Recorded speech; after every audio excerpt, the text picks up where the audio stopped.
பெரியவாச்சரணம்.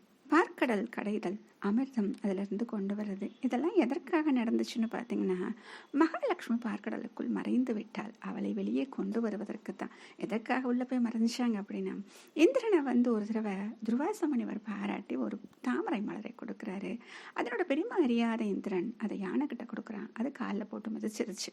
இப்போ துர்வாச சும்மா இருப்பாரு, ஒரு பெரிய லிஸ்ட் சாபம் கொடுக்குறார். கர்வத்தால் என்னை அவமதித்து விட்டாய், பூலோகத்தில் உள்ள ஒரு மன்னரிடம் தோற்பாய், சுக்ராயுதத்தால் உன் தலை துண்டிக்கப்படும், மகாலட்சுமி அருட்பார்வை விலகும், துன்பத்திற்கு ஆளாவாய், இப்படி வரிசையாக கொடுக்குறார். எல்லாம் சொன்னவனே என்ன ஆச்சு, மகாலட்சுமி அங்கே இருந்து பார்க்கடலுக்குள்ள மறைந்துட்டா. சரி, இப்போ மகாலட்சுமிக்காக நம்ம எடுக்கிற மாதிரி இல்லாமல் இங்கே என்ன ஆகுது அப்படின்னா, யுத்தம் நடக்குது.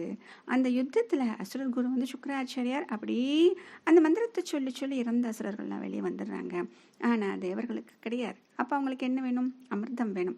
அமிர்தம் எங்கே இருக்குது, பார்க்கடலை இருக்குது. பார்க்கடலை கடைஞ்சாதான் கிடைக்கும். அப்போ பார்க்கடலை கடையணும். அப்போ பார்க்கடலை கடையும் பொழுதுதான் உள்ளே இருந்த மகாலட்சுமி வெளியே வருகிறாள்.